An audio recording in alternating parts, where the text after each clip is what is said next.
बसंत पंचमी का त्योहार मुख्य रूप से विद्या और कला की देवी मां सरस्वती के अवतरण दिवस के रूप में मनाया जाता है। इस दिन से जुड़ी सबसे प्रचलित पौराणिक कथा इस प्रकार है। मां सरस्वती के अवतरण की कथा सृष्टि के निर्माण के समय की बात है। भगवान ब्रह्मा जी ने जीव जंतुओं और मनुष्यों की रचना तो कर दी थी, लेकिन उन्हें अपनी रचना में कुछ कमी महसूस हो रही थी। चारों ओर सन्नाटा छाया हुआ था और वाणी का अभाव था। यह देखकर ब्रह्मा जी बहुत उदास थे। एक देवी का प्रकट होना। अपनी इस समस्या के समाधान के लिए ब्रह्मा जी ने भगवान विष्णु की स्तुति की। विष्णु जी के सुझाव पर ब्रह्मा जी ने अपने कमंडल से जल लेकर पृथ्वी पर छिड़का। जल की बूंदें पड़ते ही वहां एक दिव्य नारी शक्ति प्रकट हुई। 2 देवी का स्वरूप। उन देवी के 4 हाथ थे। एक हाथ में वीणा थी, दूसरे हाथ में पुस्तक, तीसरे में माला और चौथा हाथ वर मुद्रा में था। यह शक्ति और कोई नहीं बल्कि मां सरस्वती थीं। 3 सृष्टि में वाणी का संचार। ब्रह्मा जी ने देवी से अनुरोध किया कि वे अपनी वीणा बजाएं ताकि सृष्टि का मौन टूटे। जैसे ही मां सरस्वती ने वीणा के तारों को झंकृत किया, संसार के सभी जीव जंतुओं को वाणी मिल गई।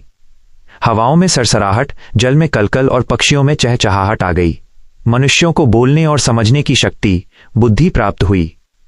4 बसंत पंचमी का नाम, चूंकि जिस दिन मां सरस्वती ने इस संसार में वाणी और ज्ञान का संचार किया वो माघ मास के शुक्ल पक्ष की पंचमी तिथि थी, इसलिए इस दिन को बसंत पंचमी के रूप में मनाया जाने लगा।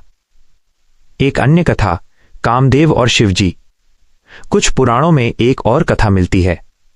जब भगवान शिव समाधि में लीन थे और ताड़कासुर नामक राक्षस का आतंक बढ़ रहा था, तब देवताओं ने भगवान शिव की समाधि तोड़ने के लिए कामदेव को भेजा।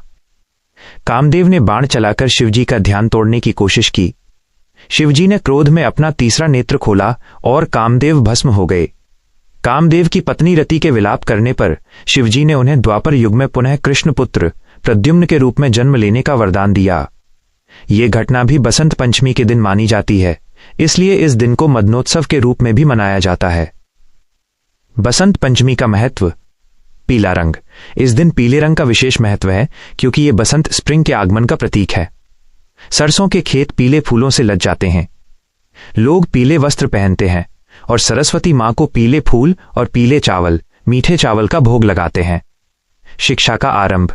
इस दिन को अक्षराभ्यास या विद्या आरंभ करने के लिए अत्यंत शुभ माना जाता है।